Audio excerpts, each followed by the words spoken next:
Hi everyone, I'm Kevin Nelson for Catholic Newsbreak. Here's what's happening this week in the news. We begin with news from the Vatican. In the Pope's message for the 7th World Congress on the Pastoral Care of Tourism being held April 23rd through the 27th in Cancun, Mexico, he focuses on the scourge of sex tourism and the trafficking of human beings for harvesting organs. He said these crimes are evils that must be dealt with urgently. The Congress, which brings together church leaders, government officials, and representatives of international organizations, including the UN, has as its theme this year, tourism that makes a difference. The Pope called on the international community, especially pastoral workers and those working in the tourist industry, to increase their vigilance and to foresee and oppose sexual exploitation and the illegal harvesting of organs. On tourism in general, the Pope wrote of the importance of taking a break from work. He said vacation and free time are important for physical and spiritual renewal and can be occasions for encountering new cultures and getting closer to nature, which in turn foster listening and contemplation, tolerance and peace, dialogue and harmony in the midst of diversity.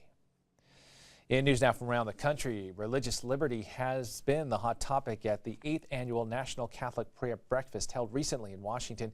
Carl Anderson, the Supreme Knight of the Knights of Columbus, told the audience of 800 that never in the lifetime of anyone present here has the religious liberty of the American people been as threatened as it is today.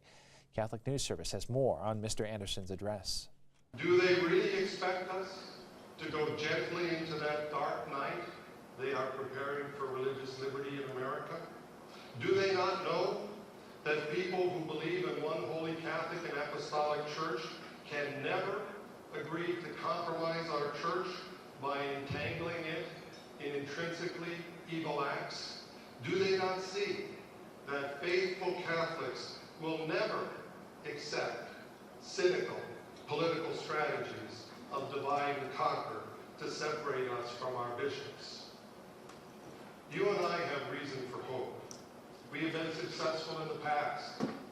Consider, for example, the national campaign in the 1920s by the Ku Klux Klan to close our Catholic schools. They succeeded in the state of Oregon until the Knights of Columbus and others succeeded in having the law declared unconstitutional by the U.S. Supreme Court. In its landmark decision in Pierce versus Society of Sisters, the court protected the rights of parents of all denominations to guide the education and moral upbringing of their children. When we seek by such means to preserve our own identity as Catholics, we are not a divisive force in society. To the contrary, actions that respect our religious diversity benefit all Americans. In other news from the Vatican Commission on the Church in China is meeting at the Vatican to discuss ways to improve the education of Catholic laity in China. In a statement, the Vatican said that the formation of the lay faithful in the light of the situation of the Catholic community in China and in the framework of the Year of Faith, which will be celebrated on the whole church from October 11th, 2012 to November 24th, 2013, was the focus of the Commission's meeting at the Vatican.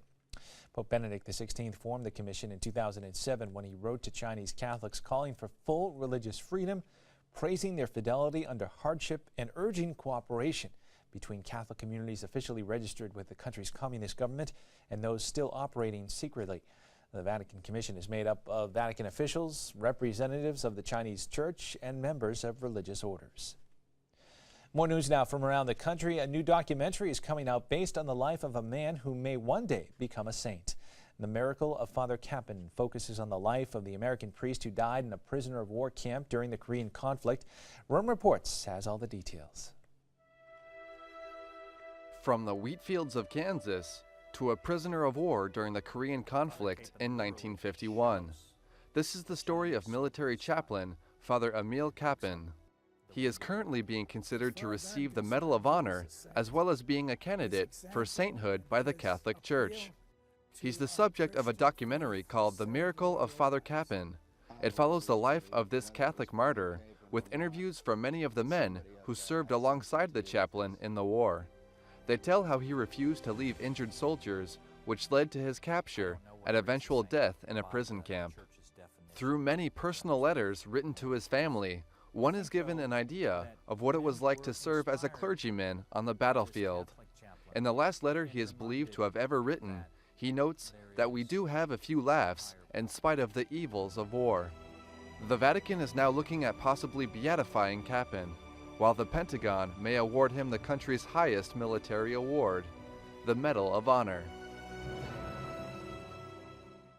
And finally in the news, in his message to members of the Pontifical Biblical Commission, Pope Benedict XVI said that while the text of the Bible is fixed, the same Holy Spirit that inspired its writing continues to inspire its proclamation and interpretation in the Church. He said that though the act of revelation ended with the death of the last apostle, the revealed word continues to be proclaimed and interpreted by the living tradition of the Church. The Pope stressed that no one can really understand the Bible without recognizing that it was written under the inspiration of the Holy Spirit. The Pontifical Biblical Commission is an international group of scholars who advise the Congregation for the Doctrine of the Faith. They met recently at the Vatican to continue their discussion and study of inspiration and truth in the Bible. Well, that is all the information we have for you this time. Please stay with Catholic TV for more Catholic news. Until then, I'm Kevin Nelson, and I'll see you next time on Catholic Newsbreak.